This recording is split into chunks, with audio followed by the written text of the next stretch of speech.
Atheism is a joke with no punchline, told by a comedian who's about to get booed off stage. Some of you are too young to remember atheism before the circus clowns took over and spray painted the new atheism down the side of that crazy train. But believe it or not, atheists in the 1980s and 1990s weren't nearly as angry as they've been in recent years. And they didn't usually care a whole lot about what other people believed. The general atheist attitude when I was growing up was, look, if believing in Jesus and the Bible and heaven somehow helps you, I'm not your boss. You have fun in church. And go ahead and say a prayer for me if that makes you happy. What do I care? There were, of course, some aggressive atheists, the kind that made people wonder, how are these guys so perpetually enraged at someone they don't believe exists? But there were barely enough of them to be annoying. Atheists back then got along with Christians. They had friendly conversations with Christians. They didn't lose their minds whenever anyone disagreed with them about anything. They didn't spend every waking moment posting, "Sky Daddy, Sky Daddy, Sky Daddy, Sky Daddy, Sky Daddy." In fact, if you're an atheist today, and you were somehow able to jump into a time machine fueled by 1.21 jerkawatts of narcissistic personality disorder, and you traveled back in time to 1985, and you told an atheist from 1985 that in the future, atheists are going to spend all their time on social media typing, "Sky Daddy, Sky Daddy, Sky Daddy, Sky Daddy, Sky Daddy." That 1985 atheist is going to ask you what social media is, and then he's going to throw his Dungeons and Dragons dice right in your face and tell you to get a life. So, what happened to atheism? Who fed that cute little mogwai after midnight and then poured Miracle Grow and Red Bull all over the gremlin? I'll tell you exactly what happened. And once you understand the rise of the new atheism, you'll see why its run is coming to an end and why Christians are about to have not one, but two fun new arguments against atheism. So let's discuss the new atheism's explosive growth since the early 2000s, its failed predictions, our fun new arguments, and the future of atheism. Why did the new atheism become so popular after the 9/11 attacks? 3 reasons. First, Westerners were jolted out of their tolerant slumber by a series of attacks carried out by people screaming Allahu Akbar. The new atheists used these attacks to say, see, this is what religion does. Science flies you to the moon. Religion flies you into buildings. But they didn't just send people into a panic over Islam. They also said, and don't think that other religions are much better. Christians are about to elect leaders who are going to impose Christianity on the rest of us. Christians are about to use democracy to end science and to establish a Christian theocracy. And the only way to stop it is for millions of people to leave Christianity and become atheists. So the new atheists saw that people were alarmed. They used that alarm to send people into a panic about religion in general. Second, the emergence of social media allowed the new atheists to use a certain low-level manipulation tactic on a global scale. What's the manipulation tactic? Something we've seen over and over again in various forms for many centuries. The basic formula is, join this group and you're better than everyone else in some significant way. We see this constantly from the Dawa gangs. Their message is, if you join Islam, you're strong. If you don't, you're weak. Look at us, we're strong. Other people are little weaklings. The new atheists did the exact same thing, but their message was, if you join us, you're smart. If you don't, you're a stupid religitard. What do you want to be? A super smart atheist or a super dumb religitard? You want to be smart? Great. Then join us, and you can make fun of religious people and feel smart. You can even come to the next Reason rally, where we sit around and pat ourselves on the back for being so into science. This is pathetic, but the movement had the advantage of social media. They got to use this approach on billions of people, and millions of people fell for it. We want to be smart, so we'll join your group. What do we have to do now? Oh, just spend every waking moment making fun of people with Sky Daddy, Sky Daddy, Sky Daddy, Sky Daddy, Sky Daddy. And that makes us smart? Yeah, that makes you smart. Sure does, doesn't it? Third, because of the first two factors, panic and manipulation, the new atheism became what we might call evangelical atheism. There was a strong emphasis on winning converts. Not all ideologies strive to convert people. Christianity does, Islam does. Atheism didn't much until the new atheism took over. Then atheists became obsessed with getting the entire world to agree with them, which really makes no sense from an atheist perspective. Christians proselytize because these are matters of eternal significance in Christianity.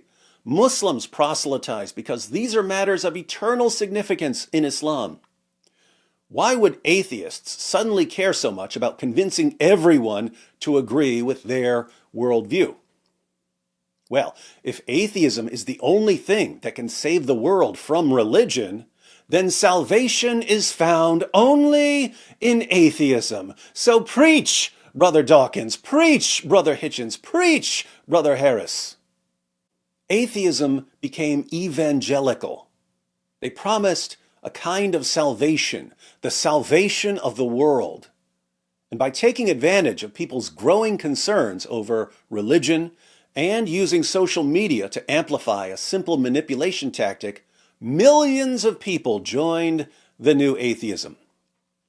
But there were three problems which led to the eventual decline of the new atheism. First, the new atheists had an absurdly simplistic view of the world. Religion is bad, so get rid of religion. It rarely crossed their minds to have a deeper understanding of the various roles a religion plays in a society. The closest parallel I can think of to this simplistic thinking is in the realm of ecology. Ecology is the science that deals with connections among living organisms and between organisms and their environments. Here's how stupid human beings are. A human being will move to a place that has no rabbits and say to himself, "You know what this place needs? Some rabbits. Rabbits would be fun to shoot." Then he'll bring in some rabbits. This sort of thing has happened repeatedly in human history, but right now, I'm thinking of Thomas Austin bringing European rabbits to Australia in 1859. He thought rabbits would be fun for him and his friends to hunt in Australia. And they were. So what's the problem? Well, rabbits had no natural predators in Australia. Rabbits reproduce very rapidly. And many areas of Australia have moderate climates that allow rabbits to reproduce year-round. The rabbit population exploded so quickly that within 10 years, hunters could kill millions of them every year without noticing any effect on the rabbit population. Rabbits would invade an area and eat up all the vegetation, massive loss of plant species. Then the other animals that normally ate those plants wouldn't have any food. They couldn't compete with the rabbits, so loss of animal species. Rabbits would so thoroughly devastate all the vegetation that the topsoil would be exposed to wind and water erosion. So plants couldn't even grow back. It was an ecological disaster. What caused it? Rabbits? Not really. Superficial thinking caused the disaster. Notice, rabbits would be good for hunting, so let me bring some rabbits here. Simple thought.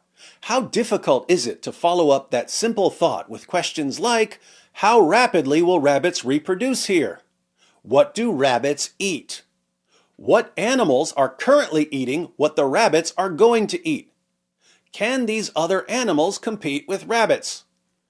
Pretty easy questions that human beings don't bother to ask. Instead, we think, here's something I want, and not, how is what I want going to affect everything else and lead to destruction? What does this have to do with the new atheists? Easy.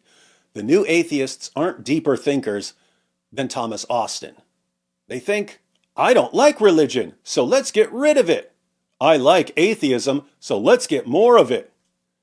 And they pay no attention whatsoever to the extremely complex web of connections that they have just forever altered. The way ideas are connected in a society is very similar to the way organisms are connected in an ecosystem. And what's been happening in Western society over the past several decades, as every long-standing tradition or value is attacked, is the ecological equivalent of a forest fire. Destroying the religious and moral framework is like a forest fire. A forest has trees and other plants, birds, mammals, insects, and so on. The forest burns. The trees, which had been there for decades or centuries and provided stability to the ecosystem, burn. What replaces the trees that burn?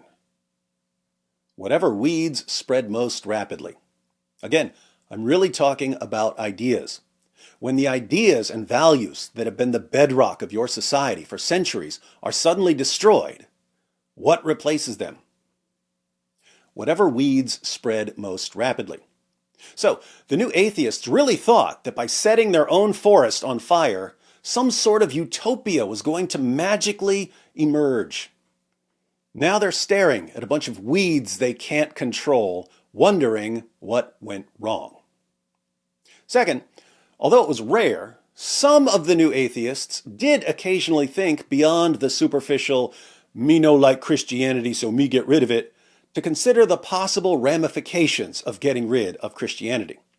Richard Dawkins, of all people, for many years has been saying things like, I have mixed feelings about the decline of Christianity insofar as Christianity might be a bulwark against something worse. He said that in 2010. In 2018, he warned in a tweet, before we rejoice at the death throes of the relatively benign Christian religion, let's not forget Hilaire Belloc's menacing rhyme, always keep a hold of nurse for fear of finding something worse. So, Dawkins recognized that Christianity may be doing something in society that's protecting people, even atheists, from something even worse than that terrible thing called Christianity. But that never stopped him from blasting away at Christianity, and now Western nations are in a competition to see how much worse can get. The most glaring worse is Islam, which Western nations seem completely incapable of stopping after Christians kept stopping it for 14 centuries. So, while the new atheists claim that they've been ridding the world of superstition, they've really been paving the way for the spread of Islam, and people are starting to notice. Third, the new atheism made some testable predictions. We're now in a position to test those predictions, and they didn't come true. What did the new atheists predict? Since Christianity is an obstacle to progress and science, getting rid of Christianity will lead to progress and more science. Replacing Christianity with atheism will make people more rational, more scientific, more noble. People becoming atheists will make society better. Let me ask, how is any Western nation better in any way thanks to the new atheism? Have Western nations become more rational, more scientific, more noble? No, Western nations are going completely insane. Millions of people becoming atheists didn't get us one step closer to a scientific utopia, but it got us 487 steps closer to a psychotic dystopia. So that's why the new atheism has lost its momentum. Superficial thinking, paving the way for Islam, and failed predictions. Now, I mentioned earlier that the epic failures of the new atheism give us the materials for two new arguments against atheism. We might call one the argument from inadequacy, or the argument from ineptitude, or the argument from incompetence. After more than 2 decades of massive cultural shifting towards atheism, it really seems that atheism is completely incapable of sustaining a society. All atheism does is destabilize a society so that the society is too weak to stand against dangerous ideas within that society and dangerous ideas coming to that society from outside. Here, one of you atheists might respond, "But David, even if atheism turns out to be bad for society, that doesn't mean it's not true." Not so fast. The driving force behind the new atheism was that religion is bad for society. It's harmful. That's what gave the new atheists their momentum. So what happens if atheism is bad for society? What if atheism is harmful? If atheism is bad for society, it's got to go, right? I don't make the rules, I just enforce them. We might call the other argument the argument from glaringly obvious spiritual rebellion. Again, from an atheistic perspective, it doesn't make much sense to care a whole lot about what other people believe unless it's harmful to you or to society. In other words, this person lives and dies as a Hindu, this person lives and dies as a Muslim, this person lives and dies as a Christian, this person lives and dies as an atheist. From an atheistic perspective, what does it matter? Why would you be obsessed with what other people believe, unless it's harming you or it's harming society? It makes no sense. So what happens when you find out that something is actually good for you, that it's actually protecting you, that it's actually protecting your society, and you attack it anyway? Take Richard Dawkins, for instance. Dawkins does not like Christianity, but Dawkins has understood for a very long time that Christianity possesses some sort of ability to protect a society from worse things. And what does Dawkins do? He attacks Christianity, removing the bulwark until he's overwhelmed by the worst things. Does that make any sense whatsoever? Let's get more specific. In his discussion with Ayaan Hirsi Ali about her conversion to Christianity, Ali said that she was so empty and depressed as an atheist, she didn't want to live.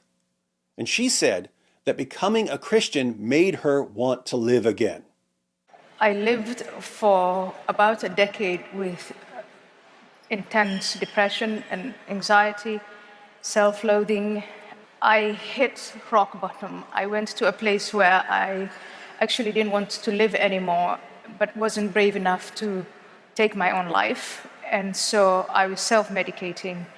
Having reached a place where I had absolutely nothing to lose, I prayed, and I prayed desperately.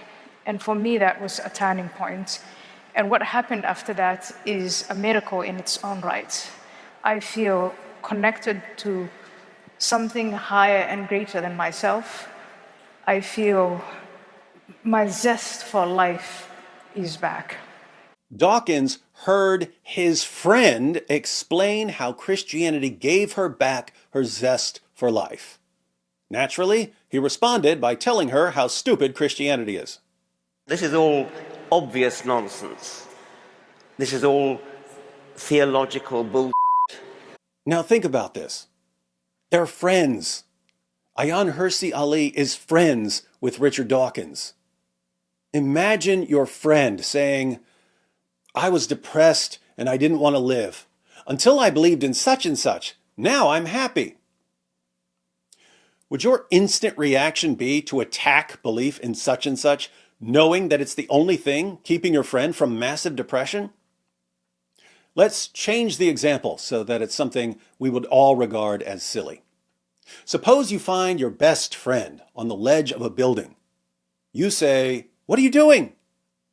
She says, "Well, I was so miserable that I was about to jump. But then I saw this crystal by my feet, and I instantly knew that it's a magic crystal that gives me the power to keep going. As long as I believe in the power of this magic crystal, I'll always be happy." Would it make sense as an atheist to say to your friend, "What are you, stupid?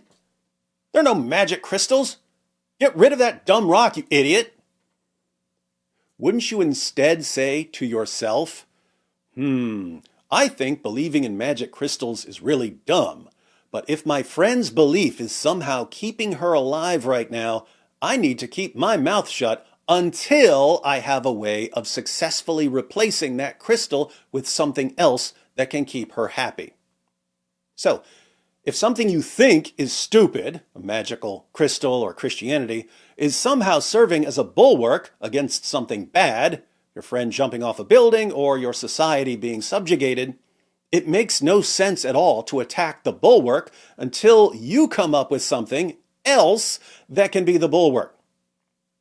But you have tons of atheists who realize that even though they don't like Christianity and don't believe in Christianity, Christianity is somehow a bulwark against worse things, and yet they can't stop attacking Christianity.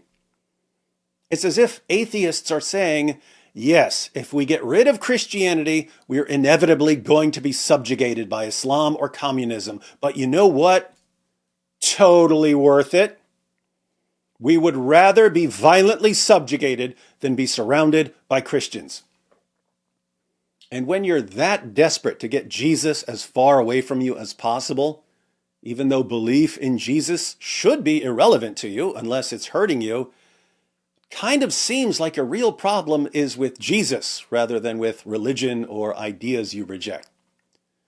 The takeaway here is that some of you atheists, the ones who would gladly watch your society burn to the ground if it meant you'd never have to hear about Jesus, it really looks like you're in a kind of spiritual rebellion against Jesus, which is what Christians have been saying all along. Thanks for the cosign. So, that's where atheism is at right now. What's the future of atheism? Well, the new atheists made a bunch of promises they couldn't keep. They made a bunch of predictions that didn't come true. Western society may never fully recover from the damage done over the past 2 decades by atheists whose ideas spread like rabbits, or like a forest fire, choose your analogy. Future generations will look back on the new atheism as a catastrophic failure. From now on, when atheists say, you know what would make the world a better place if we all became atheists, the response is going to be, my goodness, just shut up. You clowns have no idea how to improve the world. If you want to be an atheist, then be an atheist, but don't pretend that you have the slightest clue how to make the world a better place. We gave you the chance, and you did irreparable harm. Atheists will never again be taken seriously when they start babbling about their scientific utopia. As for people who are atheists now, there are 3 main paths they can take. First, some atheists are going to leave atheism. They're going to say, I tried atheism. Once the brief feeling of superiority wore off, it left me empty, and it did nothing to improve the world, so I'm out of here. Second, there will be atheists who remain atheists, but they're going to calm down. They're not going to be evangelical about their atheism. They're going to return to the way atheists were before the new atheism. They won't care much what other people believe as long as it's not hurting them. Third, there will be atheists who try to bring back the glory days of the new atheism. It felt good going around saying, we're smart, we love science, everyone else is a religitard. You can teach any moron on the planet how to play skeptic and run around screaming, that's no evidence. You can't prove that to me. You can't prove that. And it makes people feel good. It makes people feel smart. It makes people feel like they're better than others. There are atheists who don't want to lose those feelings, so they'll keep trying to revive the movement. It won't work, but we're about to see some amazing cries for attention and some amazing displays of desperation. What does that mean for the future of atheism? Well, if Some atheists are going to leave atheism, and the atheists who try to revive the glory days are going to sound as sad as a 50-year-old who can't stop talking about what a great quarterback he was when he peaked in high school. The only respectable form of atheism will be the non-aggressive atheism we remember from the 1980s. That's my prediction. The gremlin is going to turn back into a mogwai. What are your predictions for the future of atheism? Share them now in the comments section so we can test them in the future, just like we tested the predictions of the new atheists. Hopefully, our predictions, unlike the predictions of the new atheists, won't leave us looking shallow, sloppy, and gullible.